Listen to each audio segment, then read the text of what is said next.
Megos, look into my eyes. What do you see? I see. You're referencing the bad. You're referencing the bad theme. I was thinking of the good theme. The I know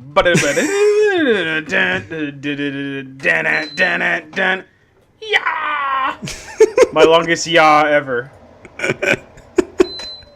Wait, I know, but it's appropriate here because this is pretty much going to be the CM Punk Love Fest episode. This is the CM Punk. Welcome everyone to Josh and Megos at CM Punk. We're going to be talking about CM Punk because funny thing is when we decided to record this episode, a lot of shit about CM Punk was in the news, like his case, his UFC fight, and Corey Graves. So let's get that stuff all out of the way before we talk about the pay-per-view. So Punk wins! Punk wins! Punk wins! Punk won his case. What was the ruling? There's some tweets from Nick Hausman from at WZ Rebel. He says the jury finds in favor of CM Punk, Jack Brooks, and Colt Cabana. The fact that they're using their wrestling names in court is really funny. No. On all counts filed by Dr. Chris Amons, neither will have to pay anything. So they won. Yeah. CM Punk hit the GTS. Oh, just hold on a second. I just gotta grab some. Yeah. Okay.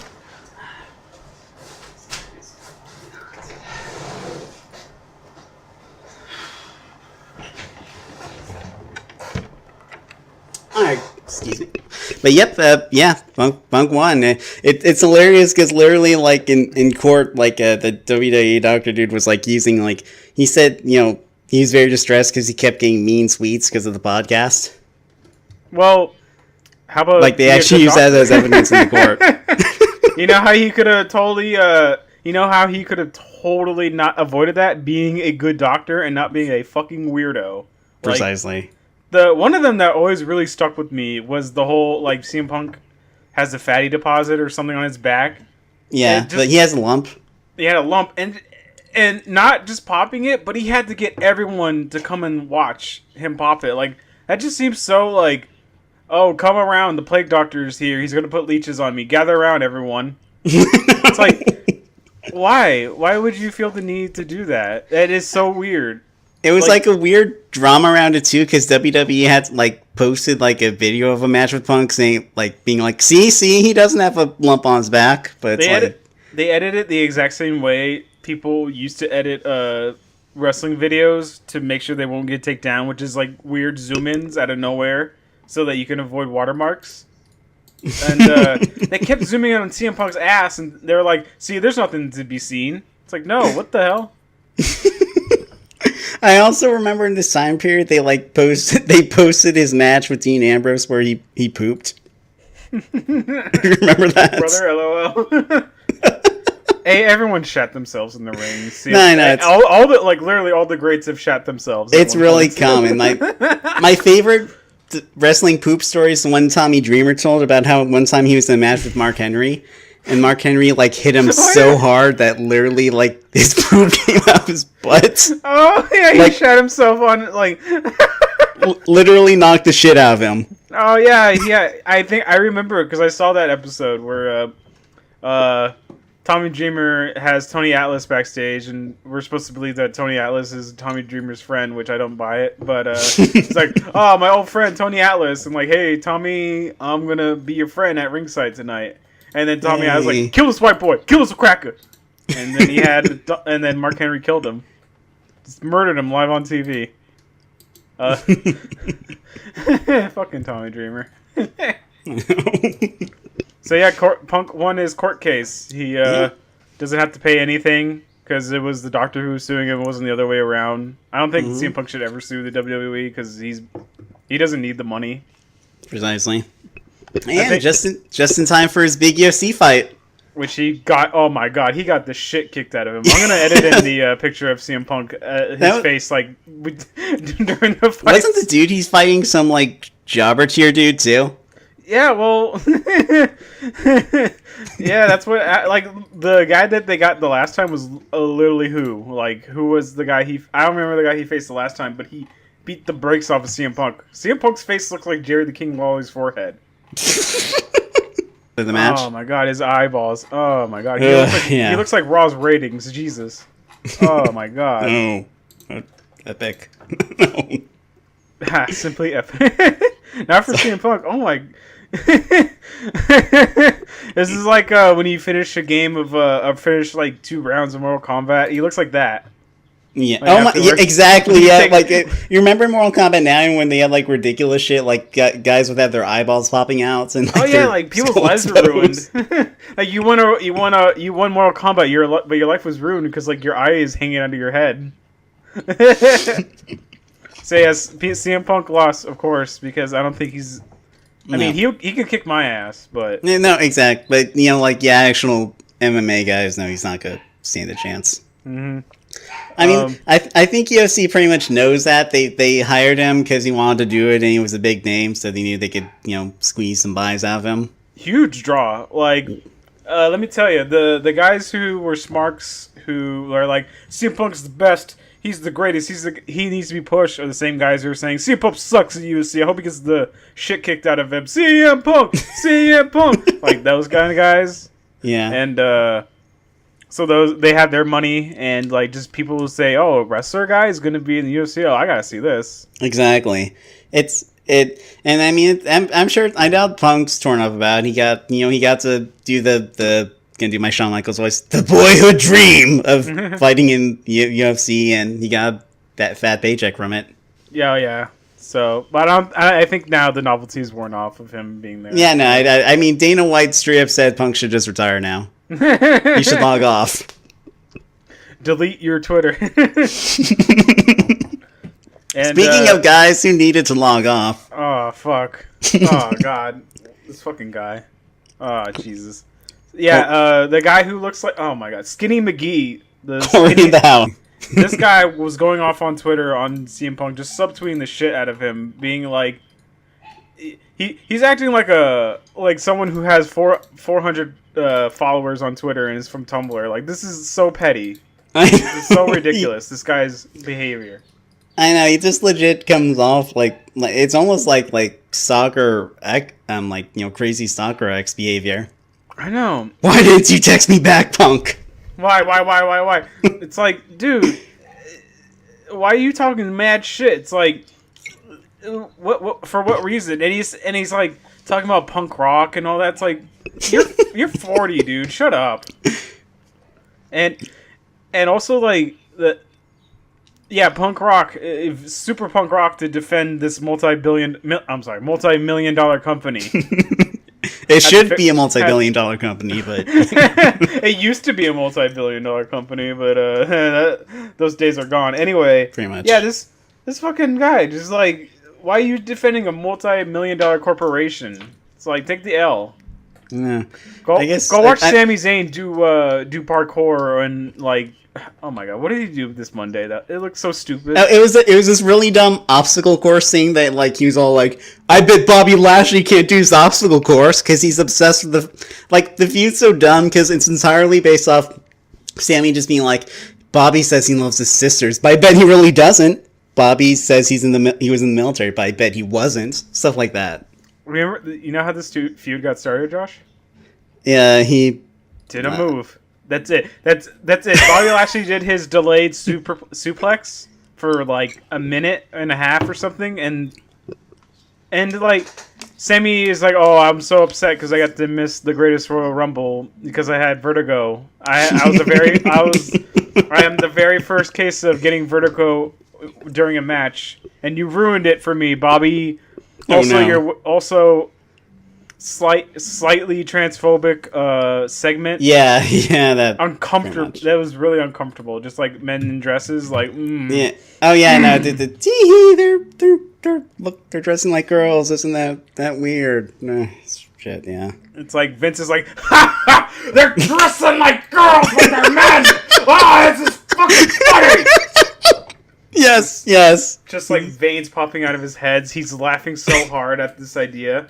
He's the only one that's laughing while everyone else is just standing around uncomfortably like, yeah, this is good stuff, boss. Yeah, boss, this is good. And Corey Graves is sitting there on commentary desk and he's like, fuck CM Punk, I hate him so much.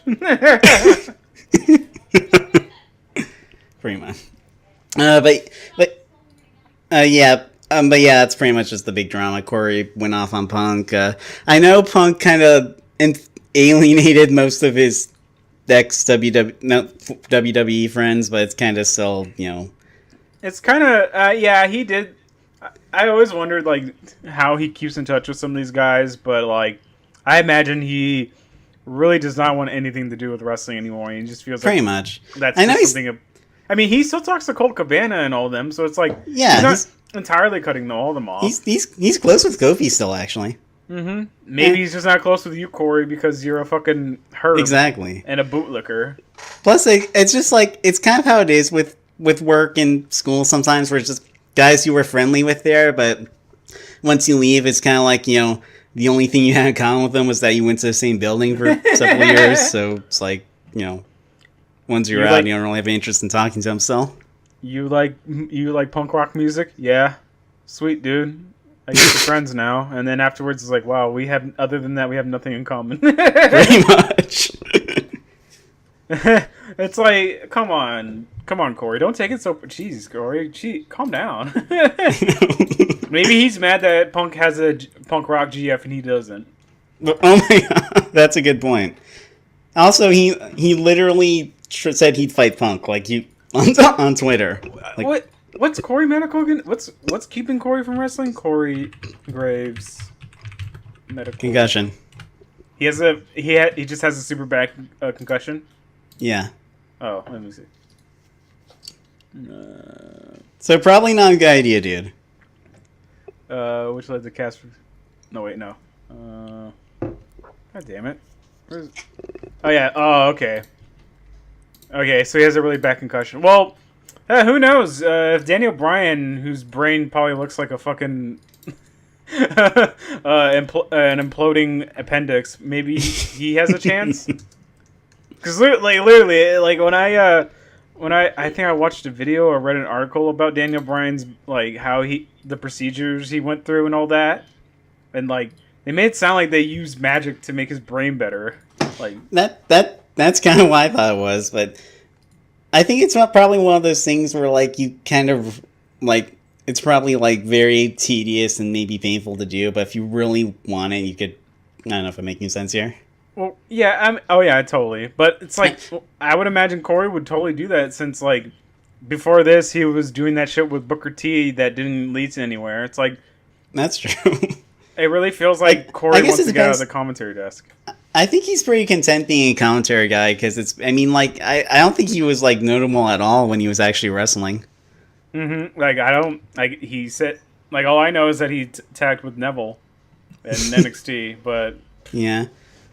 Like, I remember, like, recently, like, Edge and Christian were talking about Daniel Bryan's, like, recovery, because Christian had the same thing. He had to retire because of concussions, and he said... Oh, really? I thought he retired because... Yeah, no, he got concussed too many times for WWE to feel comfortable letting him wrestle, so... Oh, okay. I just thought because it's like, I don't want that guy out there. Probably a little bit of that, too, though.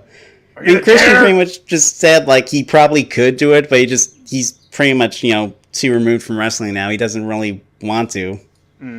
Yeah, that's another thing. It's like you can only take so many bumps before it's like, fuck this. Precisely. Unless you're Triple H, it's like, I live for this.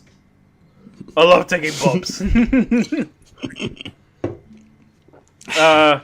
Yeah. So that's all the CM Punk news. It's been a crazy month for CM Punk.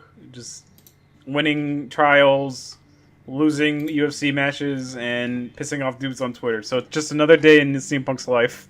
Exactly. Speaking of CM Punk. CM Punk! CM Punk! CM Punk! I'm gonna skip ahead so far in the head, but like, Jesus Christ, dude. Those CM Punk chants were massive.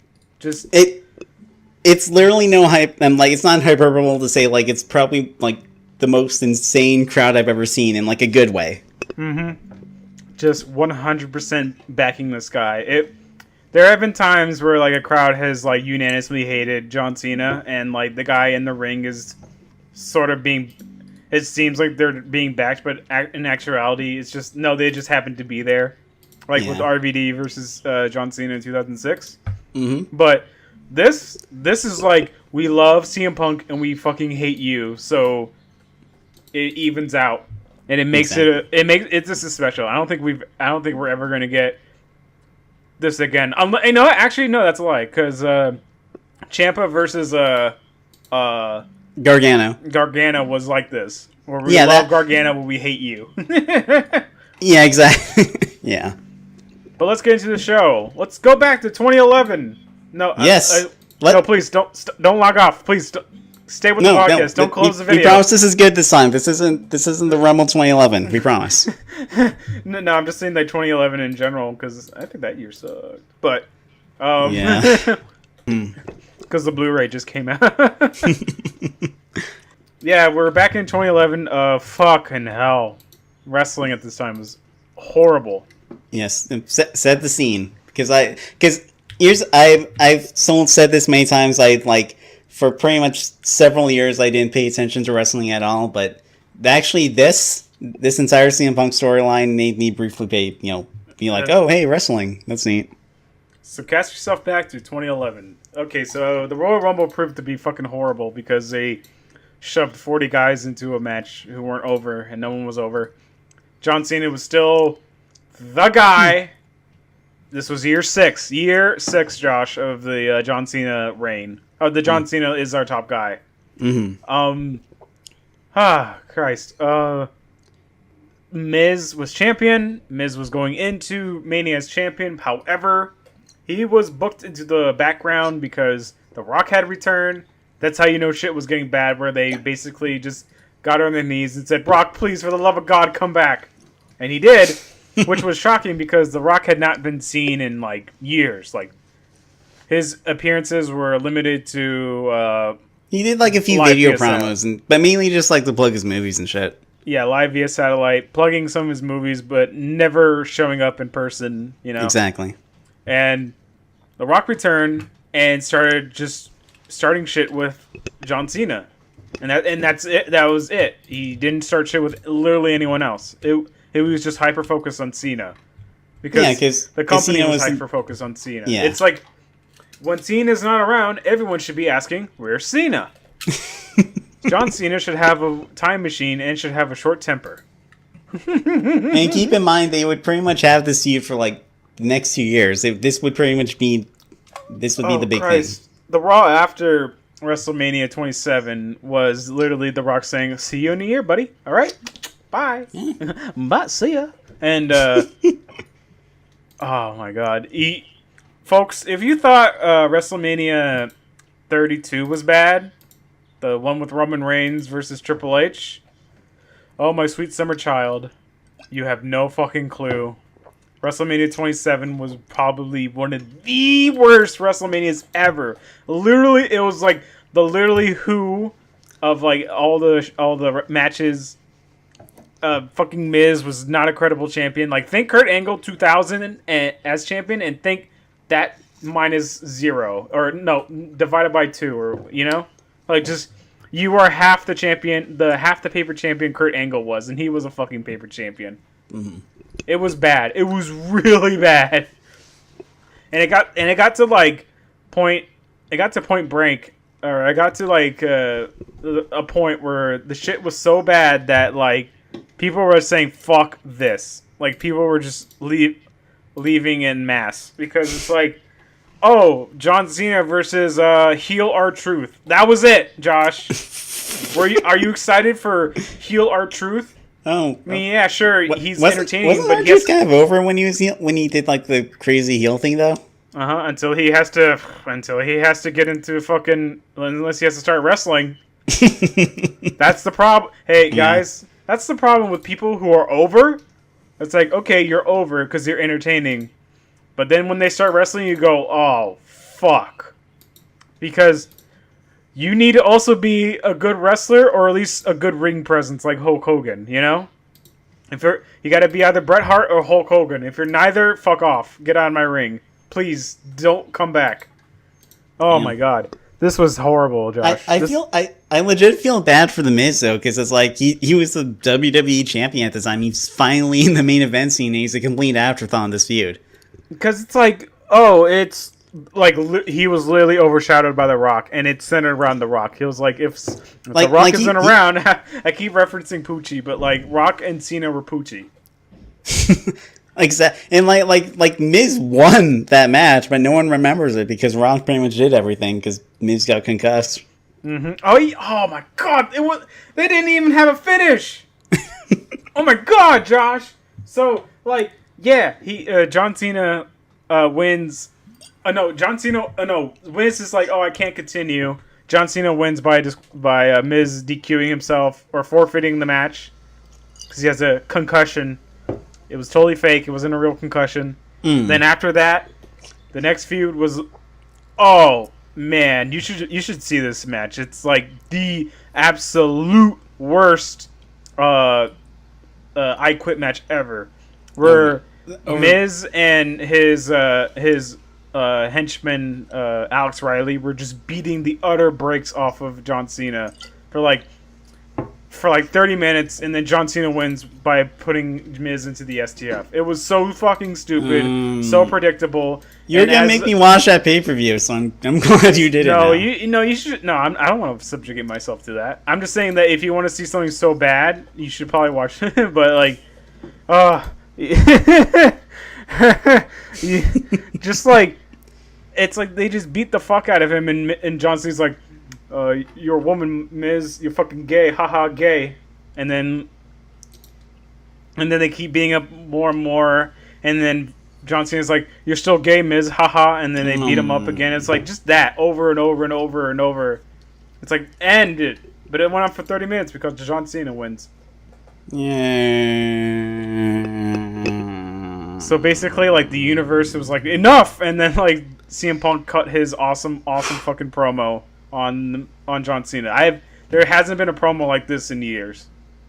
Like, I don't think anything has come close to this level of scathing, great promo as CM Punk's promo on John Cena, and just in general as the stated things. Because this was like literally all over the news. This like it's kind of hard to like it's kind of hard to overstate just how huge of a story this actually became. Because like I remember everyone, even like people I know who never gave a shit about wrestling before, were talking about this. Because it felt real. I mean, I don't know if it was actually, as real as it seemed. I actually read an article from ESPN about kind of doing a retrospective about the 2011 Money in the Bank, and Punk did say like straight up he would nothing was written from him. They just said air your grievances, say what you want. Yeah, it's like I guess that's how desperate shit was back then. That they were like, no, we need to get in on this, Punk was actually for real going to leave the company. He hasn't re-signed a contract or anything. That's even a big talking point in this whole pay-per-view, was rehiring CM Punk or re-signing him, because oh my god, the booking for the show was amazing, because it's like they made it seem like who could win this match, CM Punk, and they like strongly implied that CM Punk may win this match because like Vince is desperately trying to re-sign him just so that they can have the WWE Championship in their possession. Mm-hmm.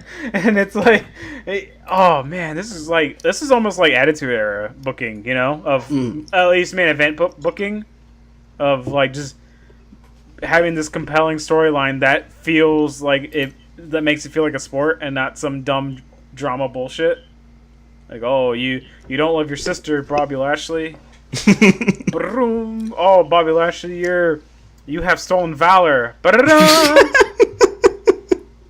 Yeah, like it's like it had that same magic some of the Attitude Era angles had, where it's kind of like you don't know what's real and what's fake. Mm-hmm.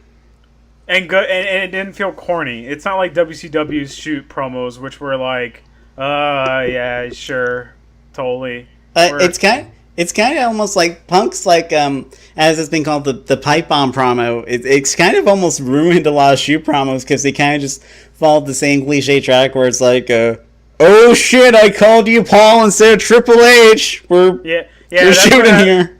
Yeah, that's what happened afterwards, where CM Punk's just started calling Kevin Nash Oz, and like, oh, you're Oz, haha, you're Diesel, you dye your hair, or just dumb stuff. This was a so CM Punk. Oh man, he was always like this. Yeah. Know?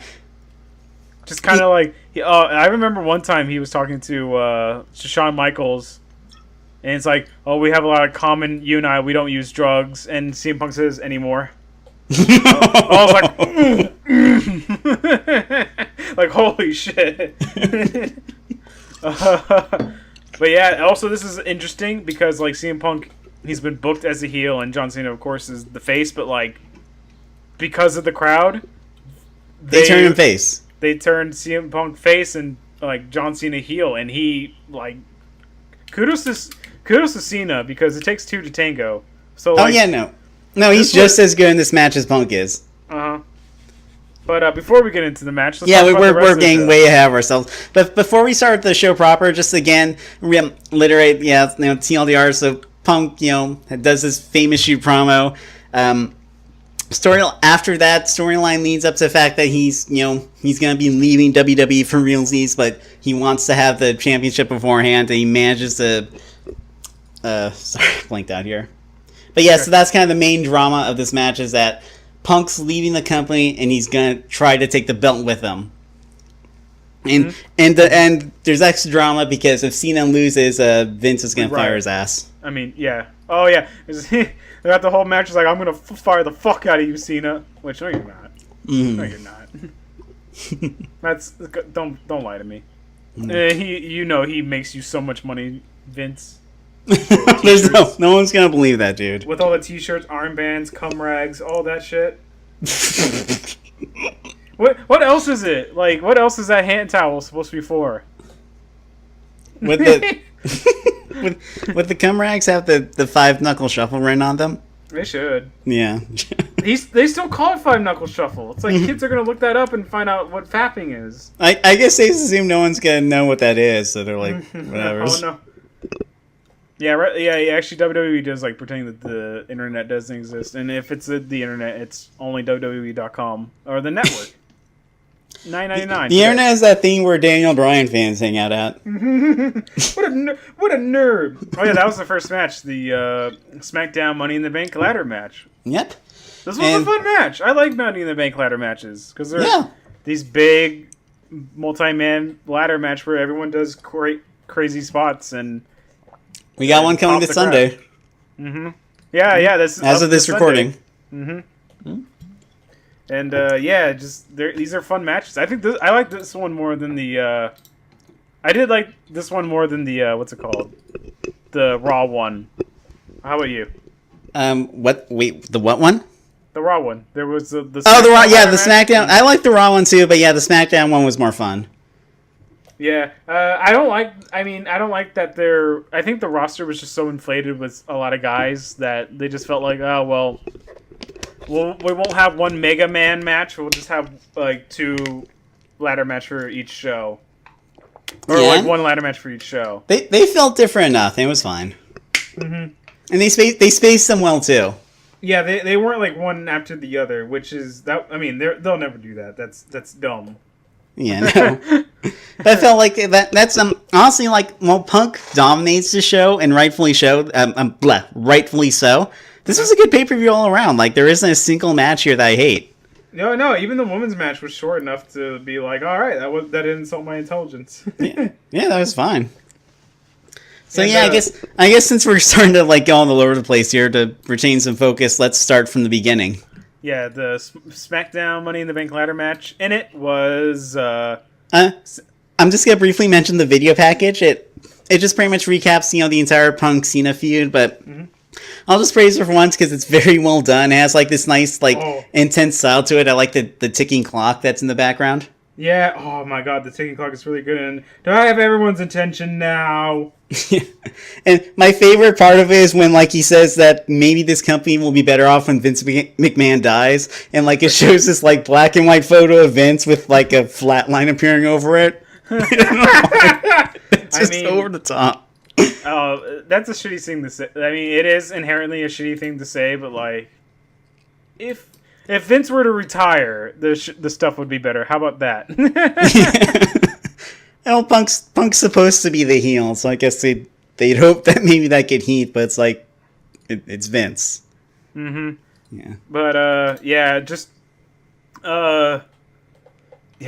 was a really good promo pack. It is. It's good. It always gets me pumped. I'm sorry. It always gets me pumped up, and like especially the last part where it's like, so say goodbye to WWE belt, say goodbye to John Cena, and say goodbye to CM Punk. I know, it felt like a fucking big deal, which, oh, look at that, a wrestling show feeling, a B pay-per-view. This isn't an A pay-per-view, this is a B pay-per-view. Like, Money in the Bank is a B pay-per-view, and they made it feel like a fucking big-ass deal. Exactly, these are some high fucking stakes, and they really emphasize that, so, you know. Consequences yes. will never be the same. Basketballs don't hold grudges. So with that, we go to the arena, and we are in Chicago. Chicago, yeah. Oh, the same arena where CM Punk was a gangster for John Cena. The Circle. WWE does Circle. Circle's really good. Mm-hmm. Like with Kevin Owens and like Chris Jericho, and Chris Jericho with Shawn Michaels, and Shawn Michaels with Mark Jannetty.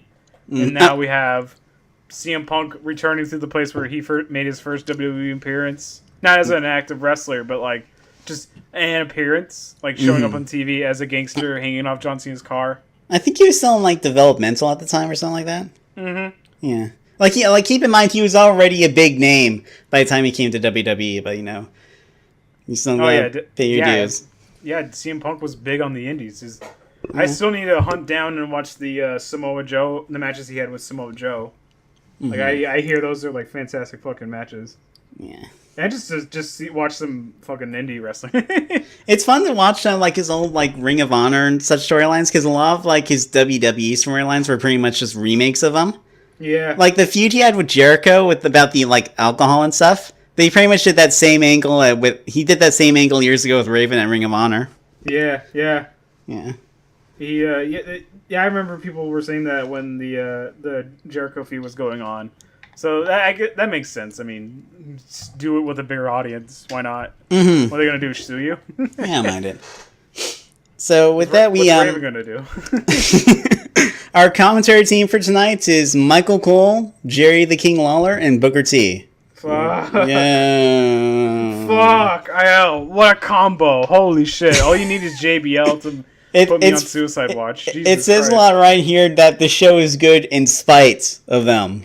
Not because they don't add anything. God damn, they're fucking terrible. They're just terrible.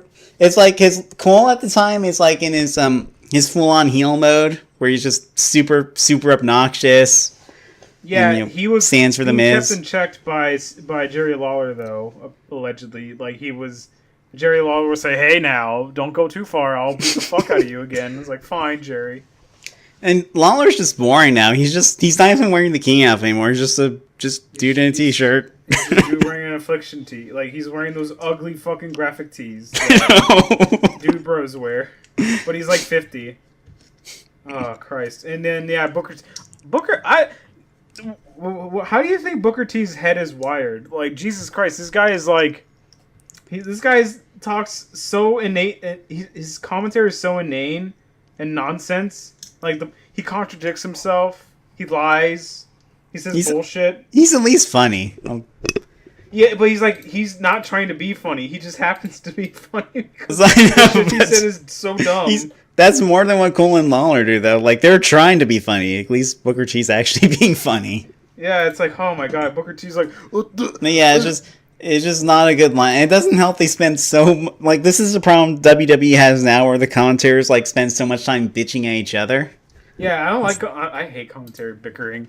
Like the only reason they do it is because they think or they're like, oh well we guess I guess they think that since Gorilla Monsoon and Bobby the Brain Heenan bickered a lot that that all future commentators should do the same.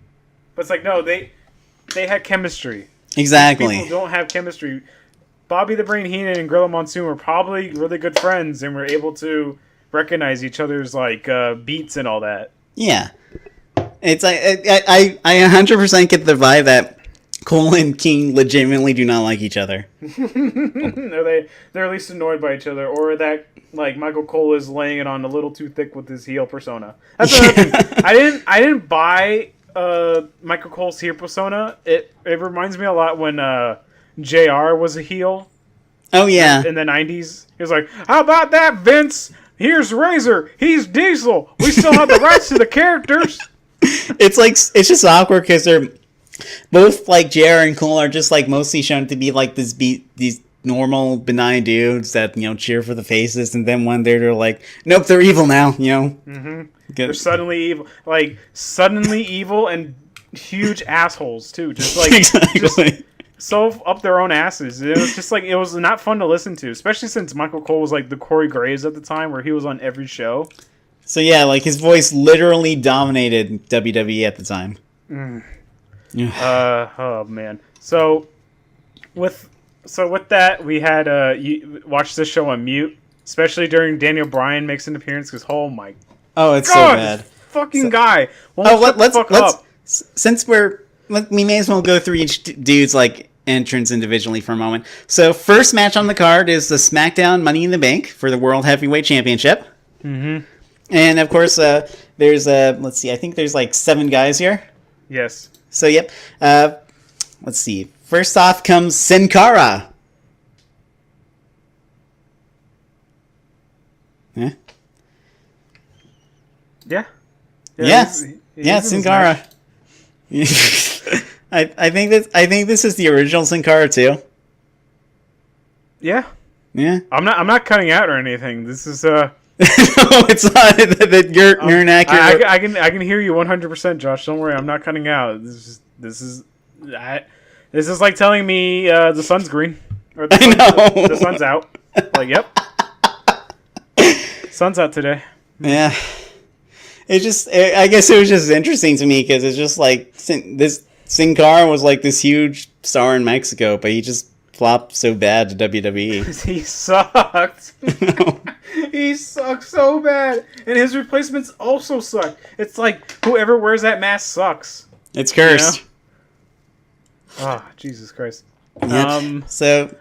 So he comes then. Wade Barrett comes out after him, and the core wasn't a thing at this point, right? Oh fuck! I think they were. I don't know. And he comes out to like this generic rock music that's like, I had enough.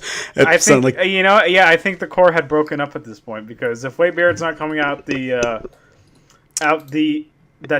stupid theme that they had, the one where they had multiple versions of it, like multiple versions of the same song.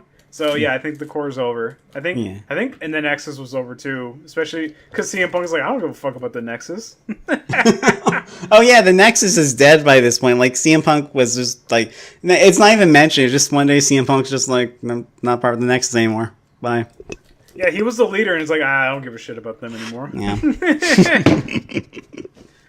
Yeah. Wade Barrett, Justin Gabriel, Heath Slater. Contain your excitement, Josh. I know. I'm gonna faint from all the star power. Like, Sheamus, the bar. Oh yep, Sheamus. It's a shameful thing. I like that theme. I like that theme. I had it stuck in my head like a few days ago. We're just like too many limes. Lobster head. I think I like how Irish it is. It's like aggressively Irish. I know. I love it. I miss it actually. I don't care for his new theme that much. Though I do like the same Sheamus' new theme. The one that sounds like Lateralis by Tool. Oh yeah. It goes, bam, bam, but it has bagpipes in the background, so it's legally different. Yeah. We also got we got Cody Rhodes coming out. Hey, by the way, Josh, you showed me this on Twitter, but oh my god, the I eat ass T-shirt, like Daddy eats first. Comes to Daddy as he starts whipping the bed with his belt. Oh, I can't get over that. That's a real shirt. It looks awful too. Like, I would never wear that T-shirt. I'm sorry, Cody Rhodes. You're an excellent heel. You're doing great work in New Japan. But my God, I would never wear that fucking shirt. Like, and I have like little shame about being a wrestling fan anymore, but like, oh, No, Jesus Christ. That's just a bad shirt, no matter what. Like, no matter what fan you are, it's ugly too. Like you said, it doesn't. That's not a flattering drawing of Cody. I'm Corey. I know, Cody. Daddy eats first. Yeah, Daddy eats first. That's, ooh, that makes my skin crawl a little bit. Like, is that what he says to his wife? Like, Brandy. That's actually his new catchphrase now. I'm not joking. That's his catchphrase. What? I guess it's because Dusty Rhodes used to say "Daddy," so he's now doing this. But he said it as just like a Southernism. Like he's just aggressively Southern. This is just like. It doesn't come out like, oh, you're a Southern boy. It comes out like, oh, you're into Daddy Dom. Yeah, like he says that shit with like Kenny Omega and Promise and shit. Like, but Daddy eats first. No, he does not say that to Kenny Omega. He does not say.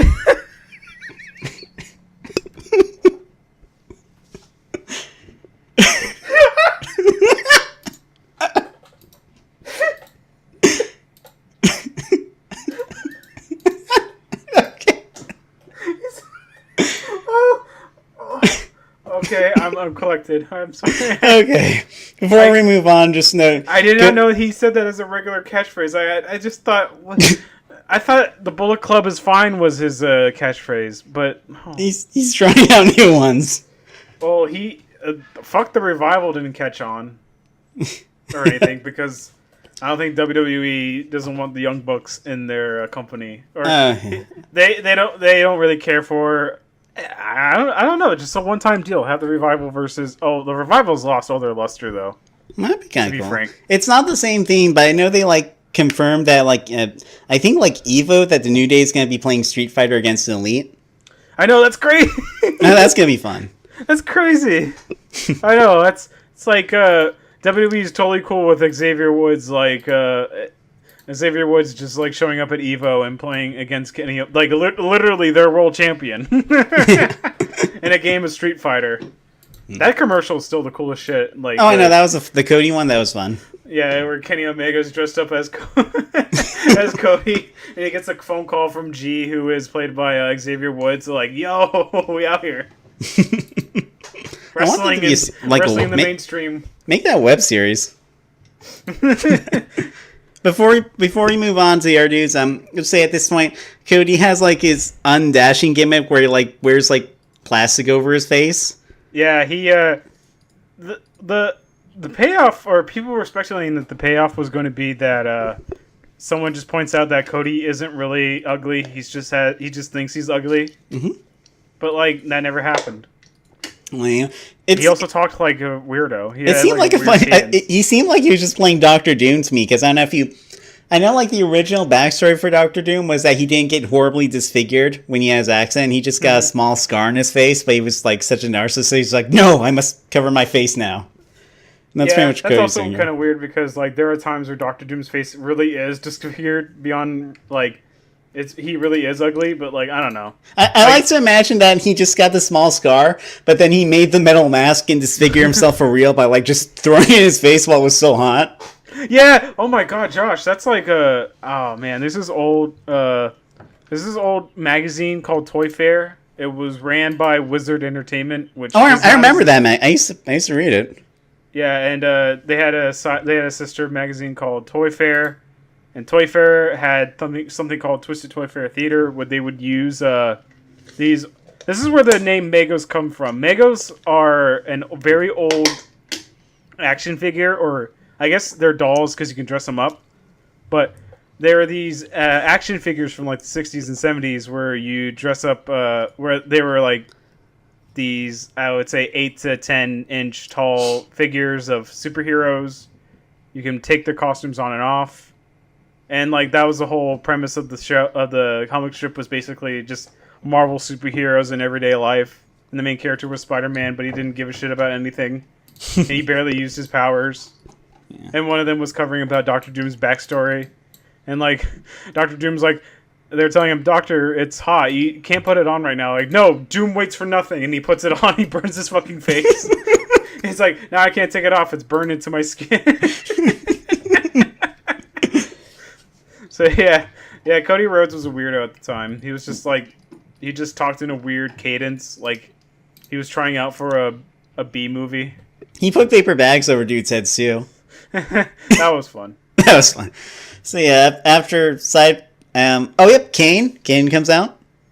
He's just it's Kane. What are you gonna Fat libertarian Kane. Yeah, this is fat libertarian Kane, where he had mask off and he had his pot belly out. Yeah, we're like a year before like Mask Kane makes its return. For no reason. They're just like we get some cheap nostalgia pops. Ugh. It's so weird that like the mask is such an iconic part of Kane's character, but he's honestly only worn it for like a really small amount of time. And he says he hated wrestling in it. I think anyone, it makes sense. luchadors don't like wrestling in their masks because it's like you have to adjust it all throughout your match and it gets in the way. Yeah. You have to have like a special light. That's why Rey Mysterio's mask stopped being a full mask and started being like a face cover. Mm-hmm. If that makes any sense? Like it had like it doesn't like completely cover his face, but just kind of like. Yeah, I get what you mean. Mm-hmm. It's lighter. Yeah. This match was fun. I really liked the spots of this match. We forgot Daniel Bryan. Daniel Bryan. Yep, and yeah, like you said, Cole just is fucking annoying right away. He's like sneering, "Oh, I guess nerds can come out to this match, huh?" You're a fucking nerd, you commentator bastard. You're nerd. You were literally a nerd. Oh my god, you wear suits. You went to journalism school. You're a nerd. Exactly. You have a body of a nerd. We've seen how. Oh my god, this fucking guy. Calling Daniel Bryan a nerd. That's just so. Daniel Bryan is like a Chad in a nerd body, but he's a super Chad. He lives in the woods. He built his own house. He chops wood all day. He has a beard. But he's a vegan. That's. He has a hot wife. Yes. And a baby like that. Like he may look like a nerd, but he's like he has the personality and like of a Chad. He's 100% Chad. Exactly. It's the Chad on the inside that counts. Yeah. Bryan at this point still, I think we're like a year or two from him having like the full like shaggy hair he's like known for now. Yeah, before he turned himself into Alan Moore, he was like, he's much more clean hair. Yeah. He was pretty clean cut. Yeah, I think he had like a goatee or something. He still had the goatee at this time, but he didn't have like long frayed hair. It's like for some reason in 2012 he started like becoming more and more homeless. We're also about a year from the Yes movement happening because it's like legit kind of surreal, like having Bryan come out and people not yesing right away. Yeah. Oh, this was right before he did this. Right before the Yes movement, he was doing No, and oh man, he was such a good heel at the time because like he was an asshole boyfriend to get heat, which was amazing. Like there's, he would like tell AJ to shut up so he could talk, like in the middle of when she was speaking, big upping him, like basically like saying nice things about Daniel. I was like, AJ, shut up. It's time my turn to talk. And just like all these like very abusive, manipulated boyfriend things that just like made him fun to hate. And there's this one time where Daniel Bryan pulled AJ in the way so that so that he can get out of the way of being hit by Big Show. So Big Show ran over AJ on accident. It was horrible. But oh my god! Wow. Yeah, Daniel Bryan, Daniel Bryan was great at the time because this was during his United States Championships match. He was having great matches, and it shows. He was great. He was awesome. He's fucking Daniel Bryan. Exactly. So with that, now for real, match starts, and like right away, it's like I just have my notes: schmozzing. Because it's just all the dudes in the ring right away, just brawling, so they can start separating and doing this stuff. Nature of the match, if anything, is like there was a time where like these matches got a little too inflated. Like it almost became a battle royale with ladders. Mm-hmm. And I think my favorite spot in this match was Sheamus. Or there's a ladder on its side. It's like a bridge to the ring to the barricade. Oh yeah.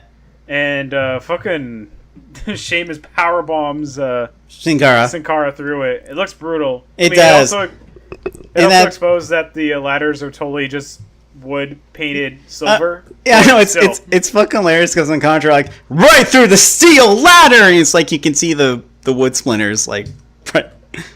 I like this idea that wrestlers are so fucking durable and strong that they can break steel like that. Like it's a tinfoil, you know? Exactly. It's like a very, it's like Injustice, where like they're just destroying buildings by doing literally nothing, you know? On that note, speaking of Sin Cara, he was not very popular with anyone backstage at the time. By all accounts, he was kind of an asshole. And like this, after Sheamus powerbombs him through the ladder, he's kayfabe injured, and they have to pull on the stretcher, take him away. Mm-hmm. And that, I guess, was apparently his punishment for just being an asshole for a while. Was just they wrote him off TV. Yeah, you take the bump. And yeah, that's a reoccurring theme this entire night was stretchers. People being stretchered out on something. Like, oh yeah, everyone gets happened in the first match. This happened in the World Championship match, and I think this happened also in the other ladder match. I think that happened with Big Show and Henry. Oh yeah, that too. Yep. Or he got carted out because he's too big for a stretcher. Exactly. But oh man, yeah, he took the bump and died. And I remember he was out for a good while, and then thus started the evil Sin Cara versus good Sin Cara. Sin Cara Azul versus Sin Cara Redacted. Can't say that on TV. Booker T's like, Sin Cara, what?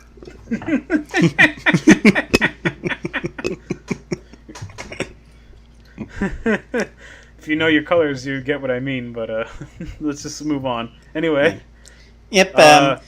Throughout, let's see, trying to find notes here. Brian just keeps doing this is kind of part of the awkward to watch part, because Brian just keeps doing all this insane shit where he'll just he does a suicide dive, stuff like that.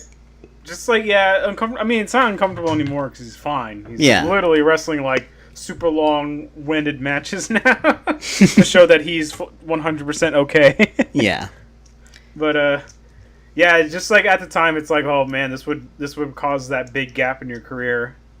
It's not Chris Benoit levels of bad head bumps, but it's it's kind of up there, Yeah. Of course, it's funny because on contrary, Booker's trying to put Brian over, he calls him a superhero, but just my Fave 5, Cole, my Fave That's what I'm talking about. I love Booker T's Fave 5, which is just literally just his Fave 5 that changes every other minute. Fave 5 at the time. Yeah, I think he literally named puts every dude in this match in his Fave 5 at one point. He's in my Fave 5 too. He's in my Fave 5 as well. My Fave 5, it's just at the moment. You like Pokemon. And have you have 5 Pokemon? You'll have more Pokemon. Just at the time, you just have that many Pokemon. Oh Christ! Yeah, Daniel Bryan is the MVP in this match because Daniel fucking Bryan. He's just killing it out there. Mm-hmm. And he wins. He fucking wins. Holy shit! Yeah, he wins. I've heard this pay-per-view being called it's a pay-per-view that's Mark's Roach, and that's true because it's it starts with the fan favorite winning and ends with the fan favorite winning. I know, with some little Vince McMahon sprinkled in the middle. I think if there's anything else to note in the match, because it's kind of just just lots of crazy shit. Dudes are just whacking Jared ladders, doing flips all over. There's kind of some story stuff all the former core dudes, Barrett, Slater, and Gabriel tried teaming up, but then Gabriel and Slater you know what? We've had enough, and they just start being on Barrett. Beat up Wade Barrett, yeah. Yeah. Or Wade Barrett, he was in the company for so long, and he never got a really good push about it. I still stand to this day that Wade Barrett was so excellent during his time on NXT, the very first season, that I thought this guy deserves more than what he got, because he got a really bad run in 2010. But really good match. And what's next? Next up is the women's match between Kelly Kelly and Brie Bella for the women's championship. Chief, I'm gonna keep it real with you, Chief. I don't remember this. Or I remember it happening. I remember them. Oh, before we talk about that, just a quick note. We get a very quick backstage. Well, not backstage, but just like outside of the arena segment where we see Mr. McMahon coming out, and with more nice spice. It was just funny to me because it's just it's like it's literally I forgot what I'm talking about here. John Laurinaitis? Yeah, Laurinaitis is with him. Yeah, it's something. CM Punk, we need to get him hired. Something. Just basically like keeping it in your mind that this is a big deal. Yeah, and Vince is wearing a pink suit, and like I wrote in my notes that he looks like my drama teacher. Like literally, that's the shit my drama teacher wore all the time. Ugly ass suit. Yeah. Oh man, my favorite Vince McMahon suit has to be that one where he looks like a fucking picnic table. I think. Actually, in your favorite show, Josh, there's a bit where Vince McMahon is looking into it on Camp WWE, your favorite your favorite show. Yes. Well, you're the one who watched it. Don't me. You're the one who subjugated yourself to that. I want to get all of you to have my network subscription. No, you don't. You don't buy a hammer and then say, "I'm gonna hammer myself in the nuts because I bought this hammer. I need to get the most out of this hammer." Don't do that. Don't do it to yourself, Josh. Don't hurt yourself. Get some help. Anyway, I saw a clip of Camp WWE where you see every single piece of Vince's suits that he's ever worn, like the most iconic suits he's ever worn, and one of them was the pink suit. Nice. And the picnic suit, and just all the ugly fucking suits he's ever worn. Mm-hmm. They'd have his fedora. Yeah, he wore that when he was when he got billionaires two billionaires had feuded about having the most money. Remember that, Josh? I forgot his name on Twitter, but he's doing the WWE 2007. Yeah, the Great Muter. Yeah, he's doing the year of 2007 and how weird that year is. Yeah. In retrospect. Vince, I don't want to feud. I got bored with all the money I have, and I really want to take your hair because you have so much money and I have so much money that why do we need more money, Vince, frankly? I want to pit my man, Bobby Lashley, versus your man, Omega, for your hair. Frankly, my hair, it could come right off, but let's not let people know that. My favorite thing about that tag was going through like where they like would bug random like B-list celebrities on the red carpet to be like, who do you want your head to be shaved? And it's like, it's this thing WWE always does where they like desperately need validation. So they'll just be like, hey, Tony Hawk and Jewel are watching WWE. Isn't that cool? What are you doing? I wonder what Tony Hawk's doing right now, watching Raw. This. Wonder what he's up to right now. This. Are you Tony Hawk? Yeah. Why? Poor Tony Hawk. He lives in Carlsbad, I think. Really nearby me. And I've never seen him. Congratulations. I know. It's great to know that the Pharaoh Tony Hawk lives nearby me. The ancient old skateboarder. I love that shit. Me too. What were we talking about? Camp WWE. Yeah. There's also another gag in Camp WWE where Goldust would show up, I guess. Oh yeah, he was like this. He didn't speak. He was like a mime. Yeah, he's like a mime, and Vince will punch him. Yeah. Why is your show like this, Josh? Why is your favorite show ever made by humans like this? I don't know. This weird show that you love. Hate me. They made the show just to, despite me. Josh, you keep DMing me the synopsises of every single episode. They all seem like they're typed by you. Weird. I might have written some fanfic, just to improve the show.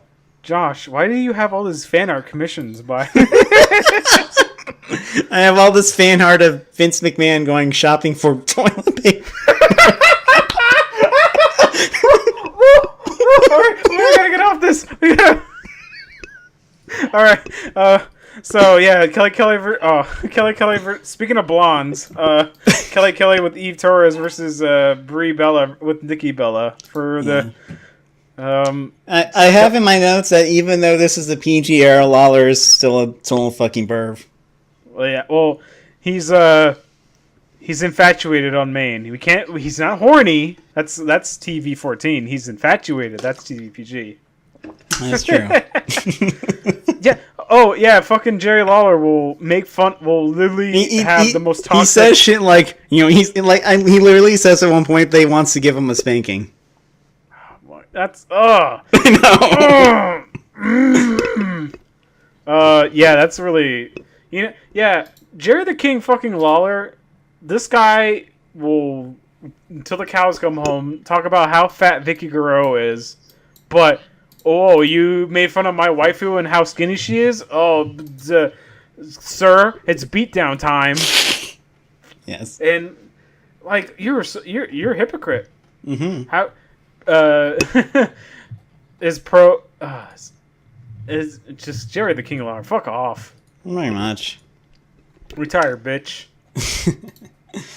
So yeah, match comes out. So Breeze accompanied by her sister. The heels.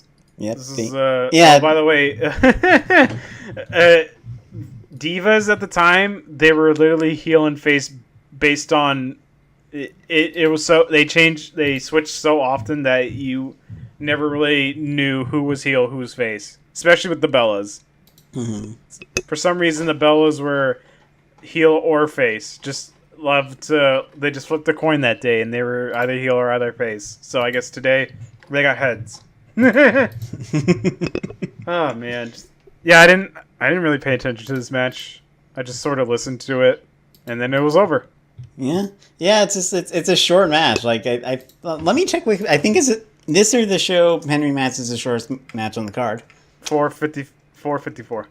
Okay, so it's the shortest match. Mm-hmm. Yeah, this was kind of still like. I think it was still really a long time from Asuka and Sonya Deville doing chain wrestling. Mm-hmm. This was a long time. Which, man, I saw a clip of Asuka versus Sonya a little bit where I think it was a handicap match, but Sonya and Asuka were chain wrestling. Dude, it was magnificent. I gotta check that out then. Because it was like you think usually it's like, oh, it's all Asuka. No shit, no, dude, it was like. Sonya Deville was really holding her own against Asuka. It was pretty fucking fantastic stuff. Nice. It's too bad Sonya Deville is dating a Nazi, but whatever. Yeah. I just like history, guys. I just like 1930s to 1940s German history. I just really like it. I think it's really neat. I just love eagles. Yeah, ethno-state. I love that shit. Well, who cares? It's just my opinion. Oh, fuck off. So what was the next? I don't really have a lot to say about the match itself. I know, that's why we're moving on. Exactly. But you know what the match I do have a tiny bit to say about? Big Show versus Mark Henry. This is actually a pretty fun match. This was like, oh man, this was like seeing two gorillas at the zoo go at it. You know? Exactly. They're just hurling themselves at each other. And this match was more important because they have a video package for it. Yeah, it's Big Boy season down in literally SmackDown was Big Boy season. Yes. Get you one. It's just pretty standard promo, like Henry, Big Show's like, I'm big, and Henry's like, well, I'm strong. I'm strong, well, I'm big, I'm girthy, I'm thick. Big, girthy, gigantic man. I just remember there's like a promo from Show where he's like, I'm glad Mark Henry's on fire because I forgot what he said, but it's like, it's something corny like, I'm going to extinguish it or whatever. Actually, yeah, at the time it was like, I actually liked what Big Show said because I remember Big Show said, oh, I'm glad that Mark Henry's finally got a fire lit under him because 2011 was a fucking great year for It was. Mark This was when he started doing the Hall of Fame stuff, right? Yeah, it also bled into 2012 a little bit because didn't he become world champion at this time? Really, really good matches. What? Didn't he become world champion? Yes. Nice. And it felt great. Dude, Mark Henry was awesome. He just beat the fuck out of people, and he killed a guy. This is also when he did the fake retirement, right? No, that was 2013. Oh, duh, okay. A couple years later. Salmon jacket. Oh man, I love that. I love that at the Hall of Fame this year. His son actually wore that jacket. Well, not that jacket, but yeah. He wore a Salmon jacket, yeah. Unless his son is that big too. Which, Yeah, so yeah, like as I say on commentary, this is, you know, an unstoppable force versus a movable object match. It's a big old hoss fight. Who's who? Yep. Like, who's the unstoppable force? Who's the immovable object? Because it could be either guy, you know? That's true. That's true. I was gonna say Henry's the force and Show's the object, because that's kind of what they're. Oh, I can see that. Yeah. That makes sense. Yeah. It's just like, because Mark Henry's also like he's wide as he is like big as he is tall, so he's like a rectangle. Mm-hmm. And Mark Henry's like a rectangle on its side, and Big Show is like a rectangle on its feet or whatever it's called. That's pretty accurate. Short side. Length, width, yeah, length times width. Yeah, this was a fun match. This was a fucking good match, and it had a great finish too. Of, yo, fuck you, I am going to break your fucking ankle. Mm-hmm. Like, yeah. just I know. It's actually beats genuinely like almost uncomfortable to watch, because like he puts like the chair on Big Show's knee and just like slams really hard on it. And then Big Show goes, oh my fucking knee, oh. Or I can't do Big Show's deep ass voice. But It's like, fine. goes, No one, yeah. He's like, going, oh fuck. He even started cursing. That's what helped sell it. It was like, he's like, oh, what the fuck you doing? Get off me! Get off me! Then he like start cursing, but then kind of have to like bite his tongue because he was like, oh no, wait. He sold it very well. I think he was legitimately in pain because Oh, he probably was, but yeah. He really sold it because he was like, he did stuff that I remember one time when I got an injury, I was like so upset, and like I wanted people to get away from me as I was like holding my arm, because there's this one, I used to do amateur wrestling in high school, and I had my arm out, and two guys who were sparring crashed down on me onto the top of my arm, so my arm was like, oh, it didn't bend with it. It went with the other way that it's not supposed to bend. So I was like, oh fuck. I was shaking because of how bad it hurt. And I remember like they were like, oh, you're okay, and then I went to go see the trainer, and then the trainer's like, you're not okay. I'm sorry. Yeah. Oh, by the way, little word of warning about high school coaches: they are not doctors. They are not physicians.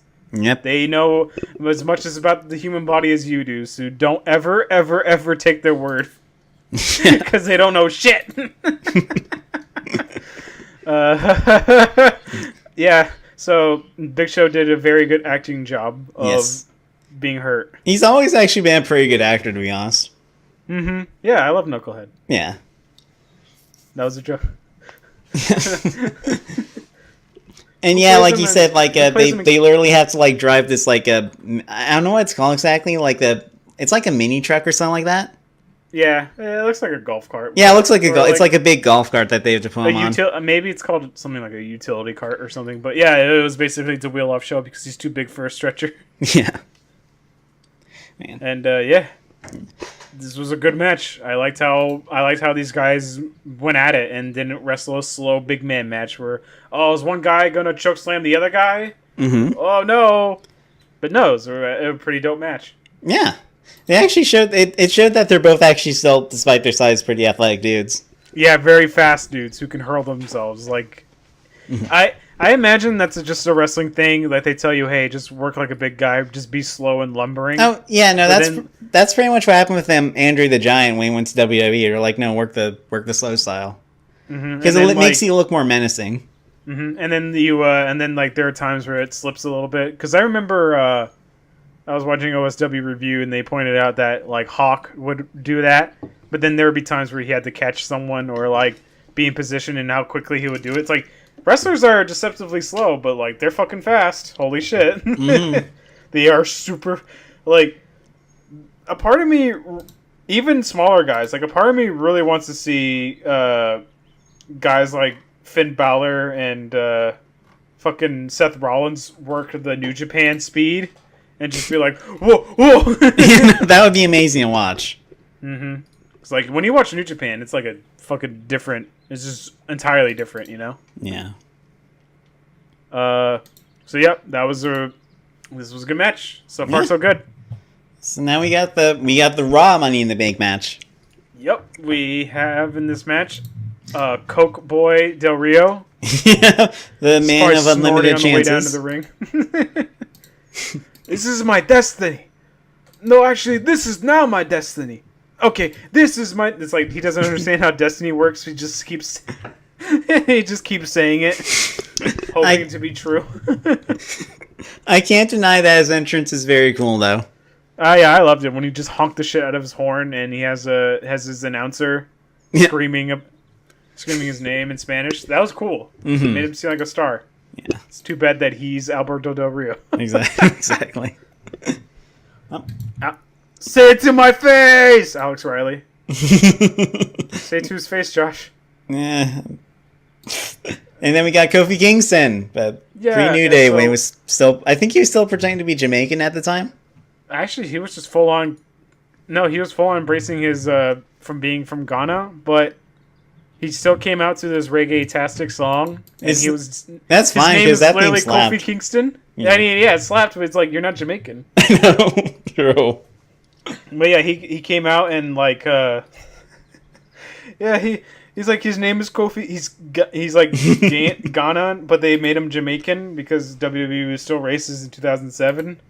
So they had him come out like this. It's really funny. How long it's just funny how long it went, and now he's still Kofi Kingston, but like he's the New Day Kofi Kingston and not this guy. Yeah. Let's see who else we have in this. Jack Swagger. Yay, my boy Jackie. Yep. Pre-racist Jack Swagger. Was he racist at this point? No. No. Oh, I mean, he could have. Oh, his gimmick. The thing about racists is that they're always racist. They're just when they decide to feel comfortable about showing off their racism. That's true. So this is before he felt comfortable being racist. You're correct. The Miz. Yep, The Miz. Yeah. At this point, no longer WWE champion, but he's just a guy in a match. Exactly. He's just here, and as you mentioned, his was Alex Riley still like his sidekick at this point? No, he lost him too. Oh right, yeah, because Cole's like constantly gleeful about Riley anytime he's in pain this match. So yeah. And then that little worm. Then we got R-Truth, your favorite. I mean, like I said, entertaining heel. I don't want to see you wrestle. Yeah, that's pretty much it. And he was still doing the crazy thing at this point. Mm-hmm. Yeah. And who's that jumping off the boat? Rey Mysterio. Yo, here he goes. It's Rey Mysterio. Yep. It was funny because like he does his he's wearing a very cool looking green and gold mask. Yeah, or it's actually green and black. It's green and black. I liked it though. Mm-hmm. It was funny because he did his usual thing where like he gives like a kid in the crowd his mask, but it was one that already had a Rey Mysterio mask on, so he's like just shoving it like his bag over his head. Yeah, I love that bag mask thing he wore on top of his like his actual mask. And yeah, sorry, I lost my train of thought. Did we mention Evan Bourne? Oh yeah, Evan Bourne. Yeah, just nothing. He and Kofi, I think they were like tag partners at this point. I think so. They were called Air Boom. Yeah, that's a lame name. They should have been called something else. Air Boom. Oh yeah, I remember like there's this network show called Photo Shoot that's really good where they like just take a random wrestling person and just show a bunch of like photos from. I still need to watch that. If like just notable events in their lives and like. Mm-hmm. They did one with Kofi where he just talked about like Air Boom. He's like, that was a terrible name. We both hated it, and we like had so many alternatives, but they wanted Air Boom. They usually go with the worst names. Exactly. That works. Should know that. I think Steve Austin had to fight tooth and nail to make sure he was not called Chili McFreeze. Yes. Should note, every single dude as he gets in the ring grabs a ladder, and when excuse me, bell finally rings. They're all just standing around with ladders. And it's kind of one of those things where it's like you could probably see why they did because it's a cool visual, but then like practically they're all like, oh, we don't want to hit each other with these ladders, so they kind of just start putting them down. Yeah. This match was more dramatic than it was spotty. The SmackDown match was spotty, but this one is more dramatic because the Miz is in it. Yeah. And if a Miz is in the match, it's going to be a very well done dramatic match, if that makes any sense. Yeah. And this match was a lot of fun too. I mean, I really enjoyed this match. It's really hard to be a mediocre ladder match, you know. No, yeah, ladder matches are always like there's one of those match types where unless you just fuck up really badly, it's gonna be watchable at least. Yeah, you have to be absolutely horrid to fuck up a ladder match. Yeah. You know? This part opens with a funny spot where someone hits Del Rio with the ladder, and as he's laying down, everyone just throws their ladders on top of him. Oh man, that age is like fine wine. Exactly. That's just how the internet feels about him now. Fucking Alberto. Holy shit. For real. He almost ruined Paige's life. Holy shit. I know, that shit with Paige was crazy. Like, it's one of those things where like, oh, he's an unprofessional asshole, but he's also a manipulative dickhead. It's like, this guy is a genuinely bad person. Precisely. It's like oh, it's not like haha, I'm laughing at you. He's like, oh, there's a little he's not a good dude. Yeah. I'm glad when he no-showed Impact, they just fired him. Mm-hmm. That's how you should do it. If someone no-shows, fuck them. Yeah, I'm glad because if it was it showed character development. Because TNA just a few years ago, probably if someone like Del Rio did that, they would just be like, whatever's. Because they pretty much let ex-WWE guys get away with murder for a long time. Yeah. So yeah. Now the only problem TNA has is you can't really fire your audience when they no-show. Bam!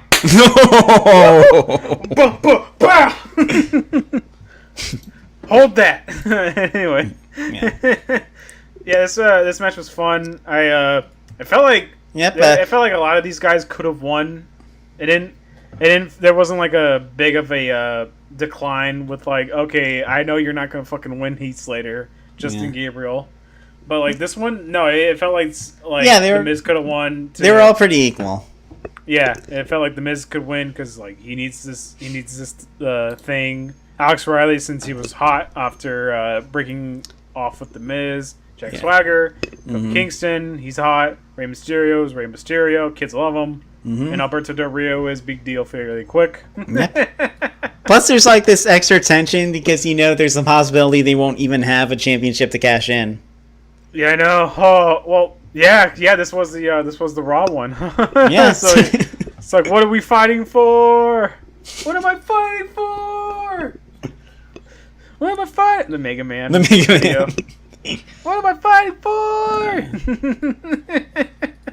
Also, so much flippy shit in this match because you got Kofi, you got Bourne, you got Ray, so you just everyone's fine. Yep. Yeah. Man, I miss Evan Bourne. He did a beautiful shooting star splash. I mean, it's too bad that on occasion Seth Rollins would just do a Falcon's Arrow for funds. But still, well, no, not Falcon's Arrow, Phoenix Arrow, or that one flippy. How is he doing that? What the fuck? Are you a Superman, Seth Rollins? That move he does, the one that just flips around like crazy. Neville does that move. Well, he did that move. God rest his soul. God rest his soul. He's not dead, but he's dead to the WWE. Exactly. Yeah. This match was a lot of fun. This is good. It had an awesome, kind of botched, but still awesome ending spot where, at the end, there's the usual, finale where everyone's kind of just fighting each other on the ladder, trying to reach a briefcase. Last two guys are Del Rio and Ray. And so, since Del Rio's a super heel at this point, he just straight up rips Mysterio's mask off. Yeah, to get him off the ladder, and he was like, "No, I can't." No, it's great because he just immediately loses his grip on the ladder. There's kind of a minor fuck up because Del Rio, I think Ray. Well, actually, it's on Ray's part because he's trying to cover his face while staying on the ladder, and he falls and brings Del Rio down with him. Yeah. Yeah, I don't think that was intentional. But it didn't matter because Del Rio quickly gets up and he wins. Yeah, he wins, and yeah, but a real big deal, fairly quick. Yep. Big deal. He's a big deal. You guys trust us. Trust us, though. Yeah, I like that. I like that whole thing where fucking Rey Mysterio. Oh, people can't see my face. It's like, dude, late WCW exists. We pretend that didn't happen. But he was a part of the Filthy Animals. He had his mask taken off by Kevin Nash. Like, come on, who are you fooling? Wrestling fans don't have that bad of that almost like ruined his career, because I know I think the Athletic, whatever, like they were just super pissed off that he took his mask off like that, and and almost wouldn't let him have it back on. I know. It's actually, I think the reason they were able to is if they treat him like a brand new wrestler, because he used to wrestle as Rey Mysterio Jr. But then he changed, just Rey Mysterio now. Yeah, I wonder how that went down, because I know that's to become junior, that's a big, being junior in lucha is a big deal. Yeah. And dropping it might be seen as a sign of disrespect. But maybe senior was go ahead, mijo. Yeah. Actually, it's his uncle, but still. Yeah. I don't remember the word for nephew. Sorry. It's I don't either. It's fine. Yeah, this was a fun match. Yeah. This show is fun, guy. This is a good show, guys. I know we keep saying that, but it's genuinely it's because we do awful shows too. Exactly. We're not used to this. We're not used to having fun watching every match. Fun watching wrestling? My word. Speaking of good matches, Christian versus Randy Keith. Oh my god, yes, I love this match. I love this entire storyline. I love this this was one of the best feuds of 2011. Holy shit. Yes. This was okay, having multiple matches on multiple pay-per-view matches between the same two guys can get boring, but these guys were no, fuck that. We are going to have an interesting feud, and we're going to wrestle matches that aren't the same matches over and over again. We're going to wrestle matches that show that we are learning each other, you know? Yeah. They were learning counters to each other's wrestling. They had such good chemistry with each other. It's God, it's a shame that Vince does not take both these guys as seriously as he would John Cena, or Edge. Mm-hmm. It's in a way, these guys are the secondary to Vince prefers Edge and he prefers John Cena, and these guys are much better than John Cena and Edge in terms of wrestling, but Vince will never gave them the chance that they deserve. Randy Orton, when he cares, fantastic fucking worker. Just makes it look so effortless. His timing is impeccable, and just the only problem is that he won't care, you know? Because there are times where he does feel like he's above it, or there are just times where he just doesn't have any interest. Yeah. But the short just to briefly recap this feud, Mm-hmm. Christian won the World Heavyweight Championship belt from Del Rio first, which was kind of nice because Edge dropped the belt and then Christian won it back. So that's kind of cool. Mm-hmm. But then afterwards, Orton beat Christian on I think literally the show after. Yep, and so Orton was champion now, and now they've had this kind of months-long feud with each other, and at first, Orton kind of respected Christian, he viewed him as a worthy opponent, but Christian gets in his nerve more and more because he gets more he starts viewing that there's a conspiracy against him to prevent him from getting the belt. I mean, he's not wrong. Yes, no, he's not. He's 100% not wrong. And so he eventually resorts to this straight up getting a lawyer to force Orton to have another match with him.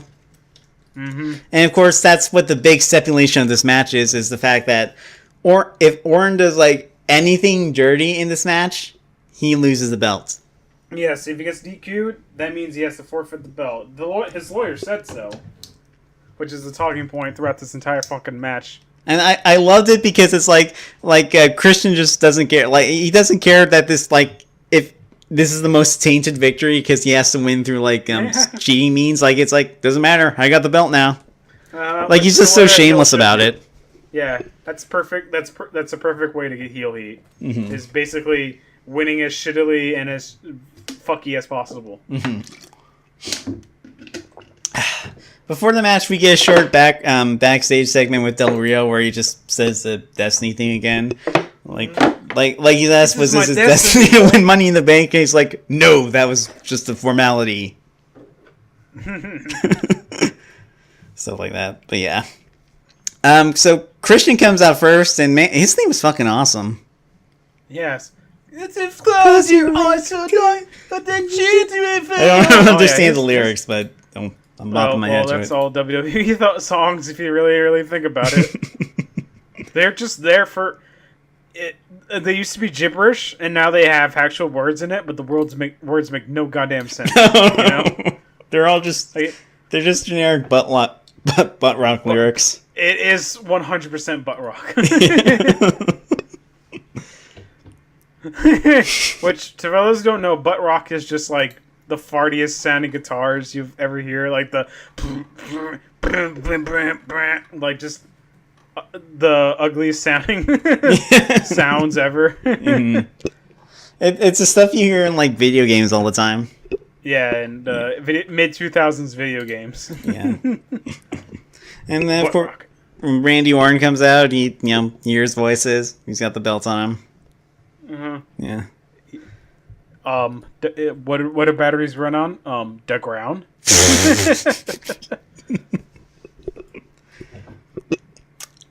Yeah, this match, like we said, that match is really, really good. Yeah, I mean, it's still got some. It's more of a story oriented match, but it's still got some good wrestling in it.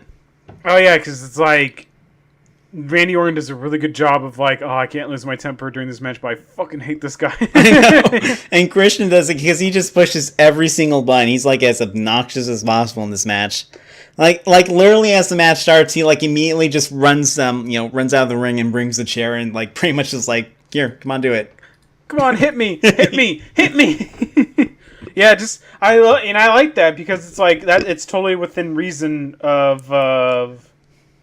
It's totally within reason to have for Randy Orton to say "fuck the rules." I'm going to beat the fuck out of you because he thinks in an acute manner of he doesn't think for the long haul. He just thinks of the right now. Like I'm just going to beat you up right now and not worry about the consequences later, which is totally within Randy Orton's character because like. Fucking punted Vince McMahon in the head,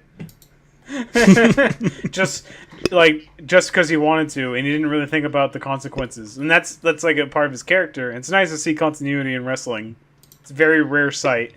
Doesn't happen a lot. You know? Yeah, I know what you mean. It's like wrestlers will act like brand new people like a year later.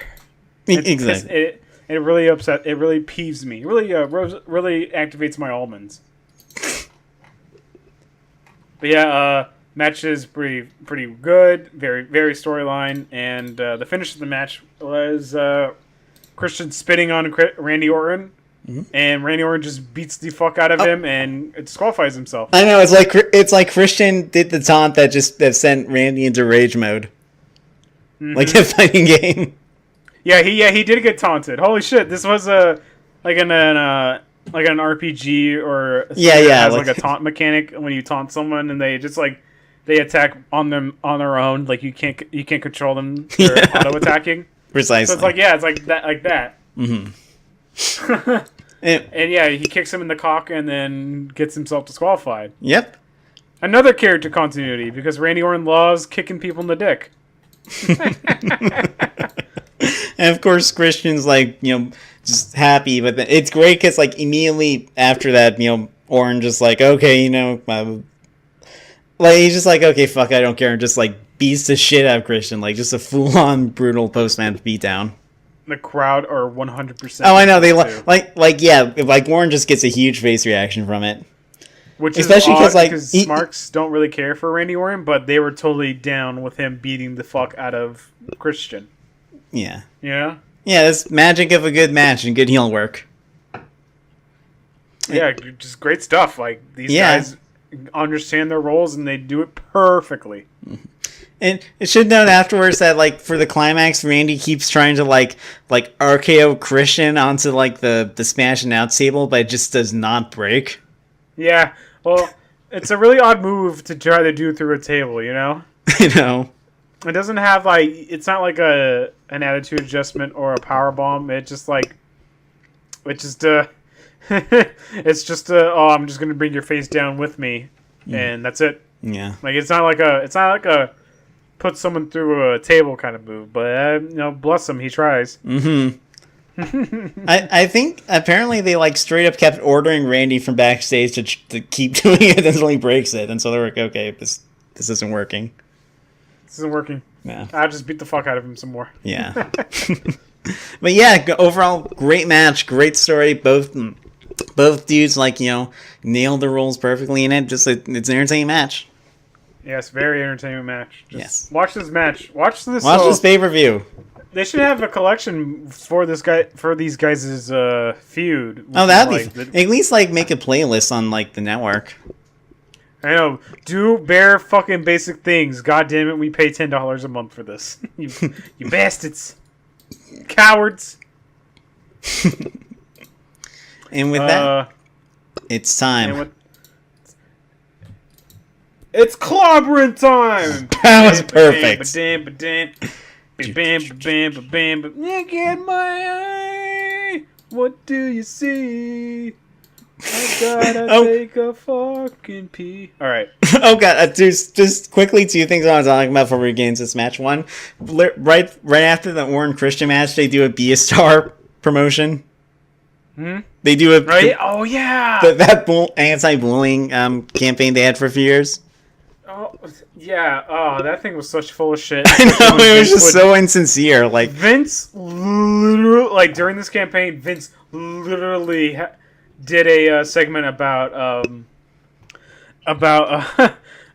JR's Bell palsy. Like, this company was 100% fake as fuck when they did this whole anti-bullying thing, because, like, nothing is more toxic than backstage wrestlers. Yes.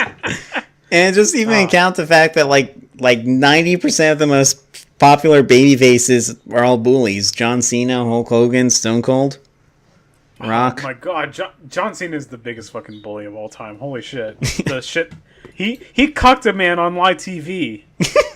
Remember that, Josh? Remember when he cuckolded Zack Ryder? Yes. When Zack Ryder was in a wheelchair? Seriously. Fuck. What an asshole. Fuck you.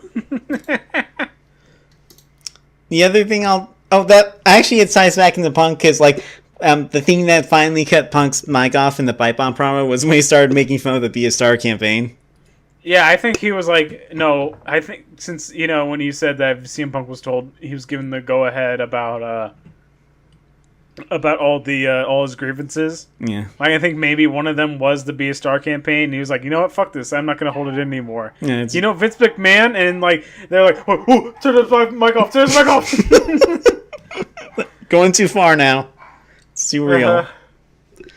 Oh, you can talk about me dying. Wait, my bullying? No, I need that. I love bullying. The other thing I'll quickly talk about is the video package for it. It's kind of just covers the same ground as the one at the start of it, but it was just funny because it's like really super like. Well, it does a good job mostly for hyping the match, but it's funny because like they keep having like all these like words flashing up on the screen. Uh-huh. So it's like when Vince shows up, it's like dictator, tyrant, autocrat, stuff like that. Autocrat? What the fuck? That's a poll. Dictator, tyrant, yeah, I can. But autocrat? What the hell? That's God damn it, WWE and your fucking thesauruses. Autocrat. A system of government by one person with absolute power. So, you know, it fits. Okay. Yeah. All right. It's more like a family that's in power because everyone else gets to, but whatever. That's true. Yeah, match starts, and like you said, you know, the crowd just goes absolute apeshit. Oh my god! Like, yeah, because CM Punk comes out first, and like everyone, heroes welcome. I know, either heroes homecoming. They're in his hometown. Mm-hmm. They're in Punk's house, bitch. CM Punk. CM Punk. This is. If you think CM Punk and Chance are annoying, don't watch this pay-per-view. No, this is like the one time where it's completely appropriate to do it. Yes, 100%. Fully in justified. You know. It's great. It's like it's so like it's powerful to watch because you can just see like how it affects Punk. Like he just has like this. He has this look of purpose on his face. Yeah, this look of determination and purpose. I love the look on his face. He just looks so focused. It's great because since wrestling's predetermined, he knows what the outcome is going to be, and you can tell probably inside he knows he's going to be able to give this crowd exactly what they want. It's just getting there. 100%. Yeah. Full satisfaction, full delivery. Mm-hmm. Does not hold back just not hold back at all. Yeah. And then something amazing happens too with John Cena coming out. Oh my God, the boos were so loud that even Jerry was like, they couldn't focus on commentary. They just let the booing was so loud they couldn't speak. I know. Just like their hatred for Cena is passionate as their love for Punk. And Cena, the performer, he gets it. He's able to read the room. He just comes out. Oh yeah. It was and he just doesn't do any pandering bullshit. He doesn't do any of the pointing to the crowd at the side of the stage. Yeah. Says something funny into the mic and just runs down. He's just walking down solemnly, belt up in the air, head down. Yeah, it's actually pretty badass. Like he almost has like this defiant look on his face, like just I'm here, whatever. I love it because he's so downbeat. Like even when he does the thing where he takes off his shirt to throw in the crowd, he just kind of like he just does it very low key. Like, eh. I don't think he even tries to throw it in because he remembers 2000. Yes, that was fucking. He was like, I ain't gonna be. I ain't gonna try to do this shit again because remember that. He tries throwing this shirt into the crowd, and they keep throwing it back at him. Yeah. And he just keeps doing it, and doing it, and doing it, and doing it. And then it's just like, he just says, fuck, fine. Just, never mind.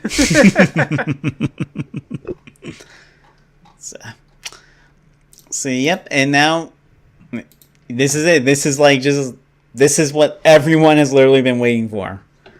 It's like that perfect, it's kind of like the Ciampa Gargano match we talked about earlier at NXT this year, where just there's this electricity in the crowd because they're just like everything that the story's building up to, it's finally here. It's like, hey, how novel that the crowd has not been beaten into submission when the main event happens, that they're totally still energized, huh? Imagine that. It's almost like time constraints really help your show move better. Yeah, this show is only 2.5 hours long. It's a breeze to get through. I know. Which is refreshing compared to now. It's refreshing to have short pay-per-views and not 4-hour slogs. Mm-hmm. The 4-hour slobber knockers. I'll also just gonna briefly talk about the signs. Like obviously, there's if Cena wins, we riot, which became just that I think that was first in the One Night Stand 2006 match, and it's just become iconic. And then I believe 100% that Chicago would riot. No, yeah, it's Chicago. That's maybe the only other time aside from the ECW match where that sign was sincere. Yeah. And then you have a bunch of there's ice cream sandwich signs, which is funny because that's one of the things Punk brought up that he wants to bring back the WWE ice cream. So, yeah.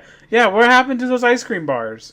Come on, WWE. Don't promise something and not deliver, especially when it's a food item.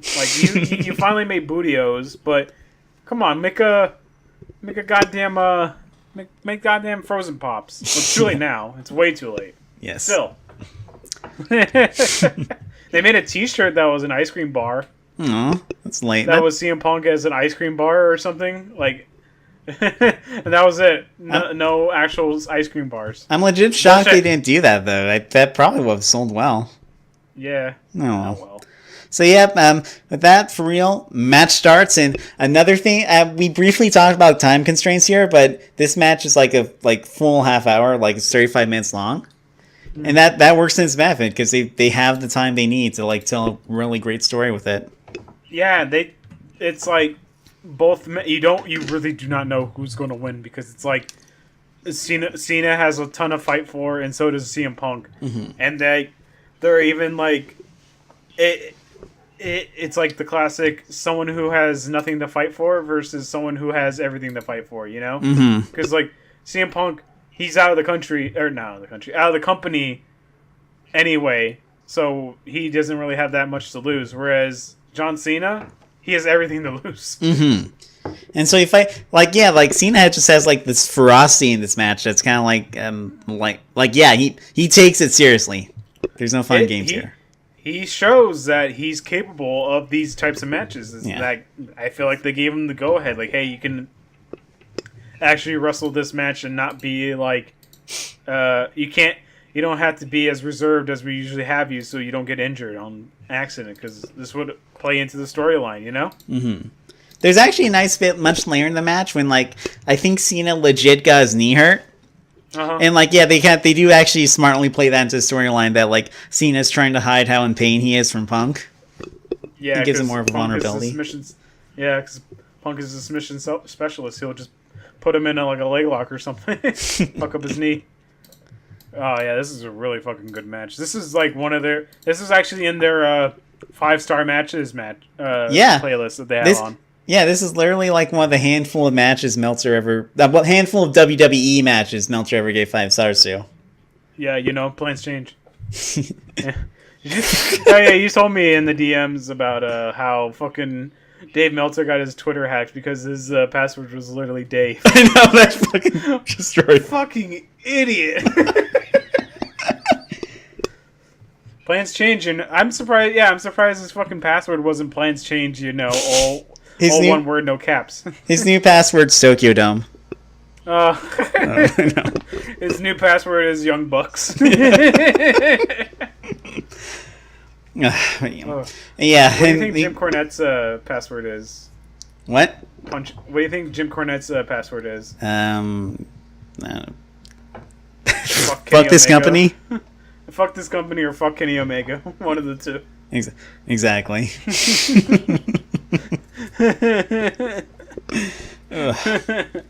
What do you think Vince's password is? God damn it. God damn it! No, it's Roman. It's Roman, yes. Roman Lover 112. Roman Lover 69. Yeah. No, lowercase x, uppercase x, lowercase x. What's the one that's an underline? Lowercase x, underline. I the underline key. What's that one called? The one that is a line underscore. Underscore. Yeah. Underscore Roman rocks underscore lowercase x, uppercase x, lowercase x. He tries to give himself the. Oh, he also uses the asterisk. No. We're bringing it back. Holy shit. Oh my god. This is 2011, by the way. Yes. Uh-huh. Oh god. There's actually just before I forget, there's this one really funny part at the start of the match where the crowd's chanting at Cena, "You can't wrestle," and Punk kind of puts on this mock offended face, "Are you talking about me?" And you just hear the crowd just have the loudest no in unison. No! And Punk's okay, good. I bet you Punk hates that chant. Oh yeah, especially when it's aimed to Cena, because he probably knows how well of a wrestler he is. So he's it's funny to see him turn it around. Mm-hmm. Yeah, it's smart. And yeah, just really. Oh my god, the crowd makes this match a 5-star match. Just how much influence a crowd has over a match. Exactly. It's something we've harped about several times, but it's always true that a crowd can turn a good match great, and this is exactly what it is. They're so into it. Because that's who you're wrestling for. This is why you wrestle out with a crowd. It's this is why wrestling is in front of a large crowd like this and not in a studio. Yeah. With literally no spectators. This is because it helps. Yeah, it's a human. That's the whole point. You the wrestlers feed off the energy from the crowd. The heat. Yeah. The heat. And it just adds to the story because it's literally just Chicago. It's the spirit of Chicago itself on Punk's side here. That's what he's fighting with. It's kind of fucking funny to me though, because even on concert, even though they acknowledge how popular Punk is, they still kind of have to be like, well, it's because Punk brainwashes them. What? Fuck off. That's literally what they say, that Punk brainwashes people. That's so dumb. And they're like going like, oh, he doesn't want to be employed anymore in our toxic company. Oh, it's like, oh, I know. Are you? There's so many like. I'm not one to like bash on capitalism, but like this feels like some corporate bullshit, you know? I know. Like King has this really passive aggressive line where it's like, I guess paychecks are overrated, and it's like you literally left the company in a hissy fit like a decade. You left the company because they were going to fire your then wife. Yeah. Yes. Fuck off. Seriously. Get fucked. Why? What's with it? What's there's something about commentators that just makes them so fucking punchable, you know? Like, there's something about heel commentators where, like, Michael Cole, he comes off as super punchable. Corey Graves, super punchable. Jerry the King Lawler, you just kind of wish that you can just get a free shot at him. It's like, oh god. I guess it means it's working. It's working a little too well. Let's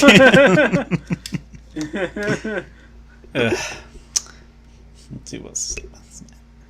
So there's also kind of this. A lot of the big part of the match is the fact that both Cena and Punk want to get their signatures in. There's like a lot of spots where like Cena will try to go for the AA and Punk will like jump off of it and vice versa. There's this really kind of good like it reminds me of like this year's Royal Rumble when it was just like the male Rumble when it was just Nakamura, Roman, and Cena, and there's this kind of like stress from the crowd. Because they know it's like it's their favorite versus the guy who represents everything that's like corporate and soulless about WWE. Yep. It's kind of like you can like hear the crowd rise and like deflate as like it seems like, oh no, Cena's gonna win. Oh yes, that Punk kicked out. Oh no, Cena's gonna win again. That was the tension. Like this match was like intense, you don't know who was gonna win.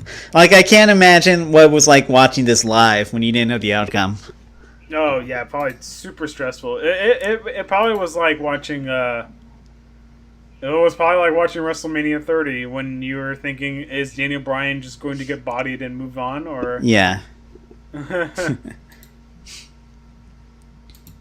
And just this match is really good. It is. Words cannot really do it justice. It's one of those matches where you really just kind of need to, because like the atmosphere adds so much to it. We can't really replicate it. Exactly. You know? It has like this soul to it. Like we can list all the moves the guys are doing and stuff like that, but it's also like a lot of it's just context, because it's like Cena and Punk probably could have a match like this anytime in any environment, but the circumstances and the crowd, that's barn burner they had in 2012. They did. On Raw, they had a fucking awesome match, and they had a match. First contenders match for the Rock's championship, and it was fucking amazing. Fucking CM Punk pile drove John Cena's head. The first pile driver in like almost a decade, probably even longer. Oh my god! on Cena, like that kind of shit is like, whoa, dude. You know? This match is great. Mm-hmm. And just see this match.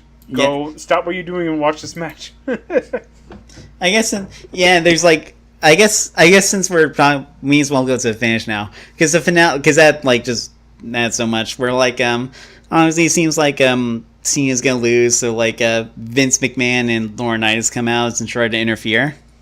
There's actually they kind of foreshadow it, because on commentary Cole talks about the Montreal Screwjob, but it's hilarious because they like totally rewrite history to just be like, Burt was going to take the belt to Nitro, so Vince had to do what he had to do. Oh my fucking god. Oh, I must have blocked that on my memory, but yeah, that did happen. What the fuck? Yeah, I know, that's disgusting. It's so evil. Oh my god. Fuck you. Vince, get fucked. Oh my god. Yeah. Oh, what I really liked about it though is like John Cena was telling them to fuck off, you know? No, I know, it's great. Like he like literally just knocks out Laurinaitis with one punch, and it's like, yeah, no, we're not gonna end it like that, Vince. Doing it my way. No, like this. And not like it's this. it's great because it just makes Cena look like it's a good. It's good. I'm sorry to try to. It makes Cena look like a total baby face in like a good way, like he's honorable. Yeah, Yeah. Like he may not be likable, but he's still very honorable and very very like. Yeah. He's just boring. That's just his problem. Yeah, yeah. I like Vince's facial expression as Cena's telling him off because he just kind of looks resigned, like he's just realizes that Cena's like he realizes he's powerless here. Which it's also a really cool thing about this whole match is like no Vince, who's usually in control, who's the tyrant, and yada yada yada. Like he can't do anything about it. He's totally powerless. A powerful man, rendered useless. Mm-hmm. He's Raiden.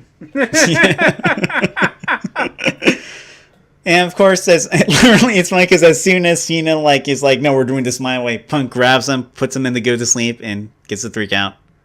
Mm-hmm. Of course, the arena explodes. Yeah, people are in such disbelief. Yeah, like I know this had to have been just like I'm trying to think of like what a recent event like at least in WWE where some like this kind of upset of like I don't know, I can't think of it. Wait, what'd you say? I was trying to say I'm trying to think of like a recent like WWE match to have this kind of reaction, like with like people being legit shocked. I guess like the Royal Rumble. The Royal Rumble? Not on the same level, but just kind of like similar of like, oh wow, I can't believe their guy we like won. Daniel Bryan, WrestleMania 30. Oh duh, yeah. I guess I was thinking more but yeah, that's recent enough. I would also say probably Nakamura winning a Rumble. I would also probably say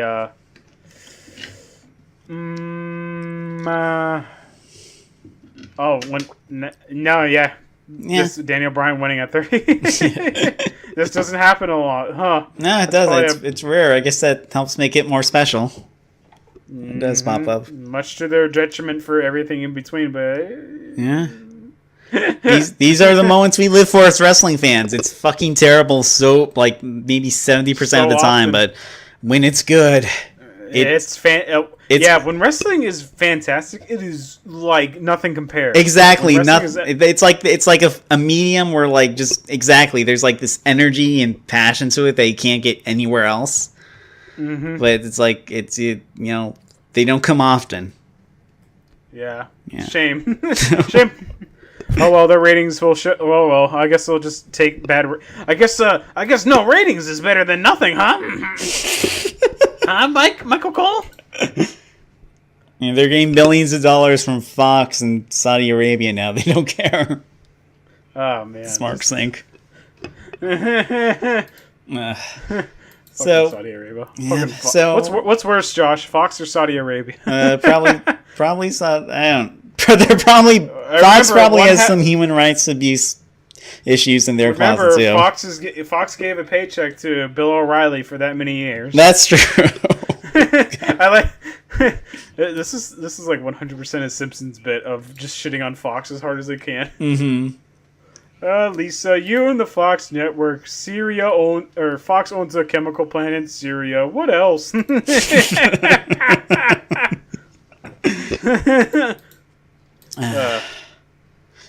So that was.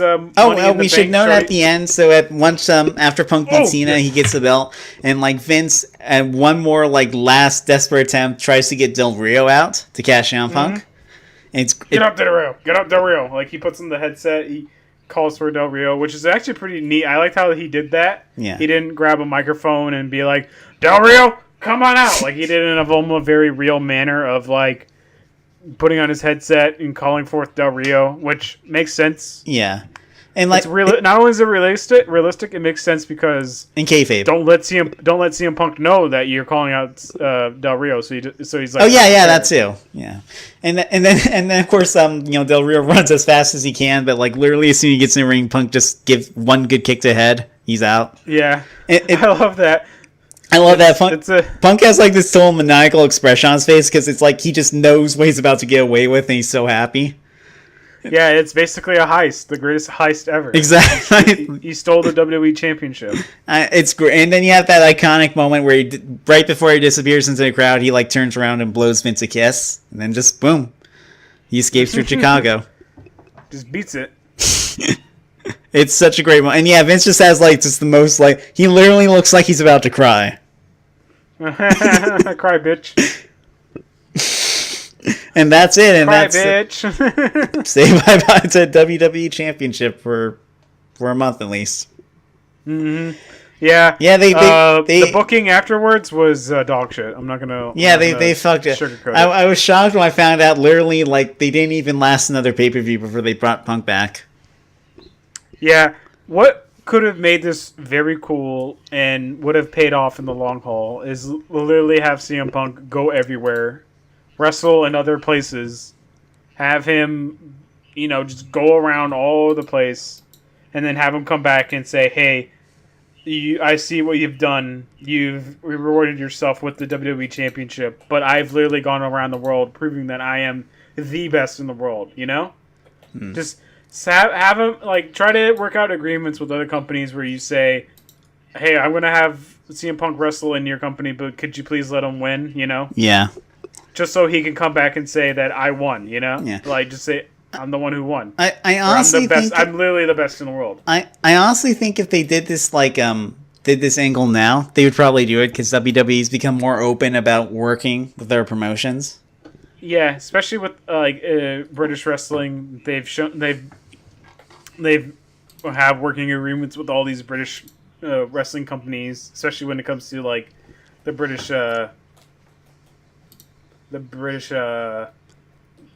what's it called? The UK Championship. UK Championship, yeah. With all the people they're getting, fucking Joe Coffey, holy shit. But yeah, I feel like now they would probably totally be able to pull this off. Mm-hmm. I just like the idea of CM Punk just showing up in 2011 New Japan and just yeah, that would have been huge. And have him still running around with the championship, and then have him eventually come back, not immediately like they did, which was TNA ripped off this angle with AJ Styles as CM Punk, mm-hmm. but they did it well because they had him. They actually had him go around, and do shit, versus not doing it. When would you have had Punk come back in? Maybe around WrestleMania season? Yeah, I would have had him come back and say, "Oh, I see you have your little belt again. I see you beat the same guys again. I beat everyone, literally everyone, Cena." And then have that rematch at WrestleMania. That would have been awesome. Instead, what we got was Triple H and Kevin fucking Nash. The biggest heat vampires to ever have lived want to get in on this heat and then ruin it for everyone. I know, it's the bullshit. Worst. LOL, Kevin Nash. I thought he died. That's the only good thing about that feud. That was the only good thing. Texted my sister about Shay. She said, "Kevin Nash, LOL, I thought he died." But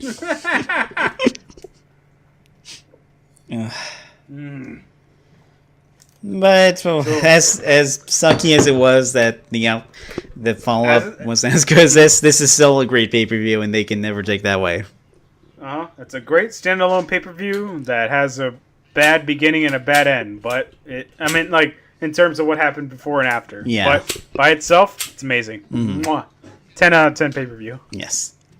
Literally, I think this is one of the best pay-per-views ever put on by the WWE. Exactly. Yeah. Yep, it's consistent from top to bottom. It's always entertaining, and of course the main event's one of the best matches they've ever had in the modern era. Mm-hmm. Does everything Definitely. Right.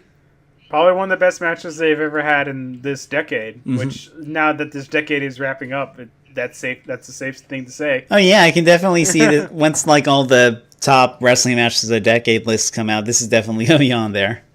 Mm-hmm. Yeah, 100%. Mm-hmm. And with that, I have been Megos, and I'm Josh, and we'll see you for this year's Money in the Bank, which this Sunday. Can't say I'm excited. I can't say I'm excited. That would be a lie. I'm mildly interested in it, but the moment that Dottie Lashley and Sami Zayn have their match, you're gonna just be like, oh, ooh, woof. Yeah. What a bunch of dorks. Pretty much. Oh well. Yeah. Later. Look